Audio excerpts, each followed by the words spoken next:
Hi there. I had some questions today about how to get a clean stamp and not get kind of the excess around the outside. A couple things.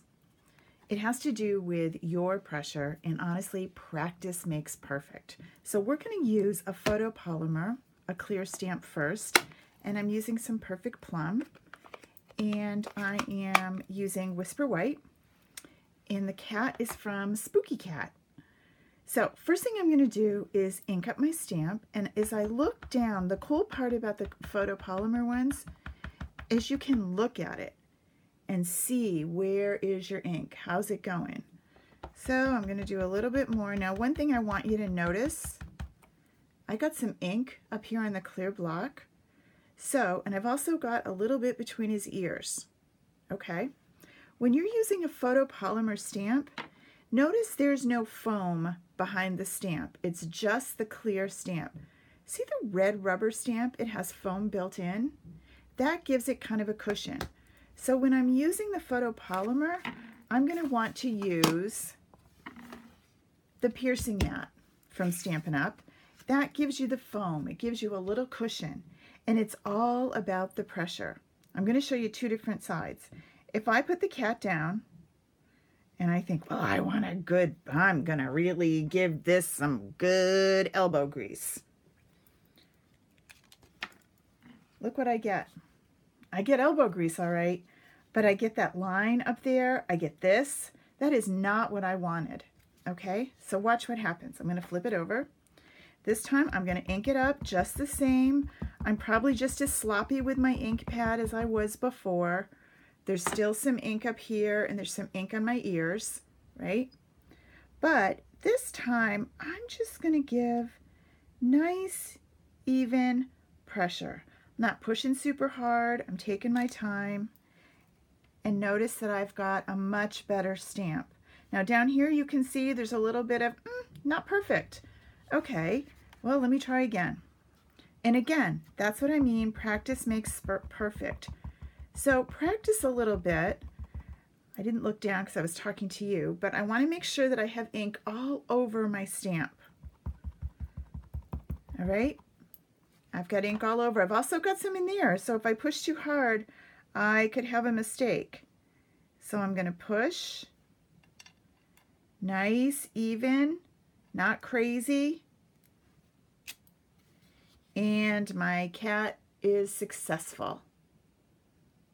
See it? The good part about this is it goes with a punch, and I can punch it out, and I can still have a great cat. Okay, so what's the difference? It has to do with pressure. I was pushing too hard on my stamp, which you kind of think you want good pressure, but you want a good squishy base, your piercing mat, and you want to make sure that you really inked it up, even if you get some boo-boos. Now, if you've been doing this a few times and you're still having an issue, bring in your Stampin' Scrub. Little spritz on the wet side. Clean her up. And then the dry side. And you can start again. See, now my cat doesn't have anything between her ears, and I can start fresh. Okay? All right. Next, let's do a red rubber stamp. I don't need this now. I need a good smooth surface. I use this because my desk is a tile surface, and I would have lines and ridges. Same idea. This time I'm going to use some Island Indigo, a good dark color, and I'm using the fish from Seaside Shore. Same thing can happen with this. I'm going to ink this baby up. And notice I've got some lines on the outside that I really don't want. I want my fish to be inked, but not those excess lines on the outside. So I'm going to push down. Now again, let's push hard. And you can kind of rock it a little, maybe accidentally. This fish, he didn't mess me up. Let me see if I can, when you're trying to make a mistake and you can't, the with a red rubber stamp, more than likely, rather than pressure, it's wobbly. See how I'm wobbling a little? And you can see what happens. So let's ink him up. Push down. And you can have good pressure. No wobbling. Awesome stamp. Okay?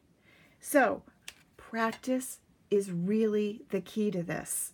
Practice does make perfect. It's one of those things you'll get a feel. No one can tell you how hard to push. You have to get a feel for it. Okay? All right. Happy stamping. Bye-bye.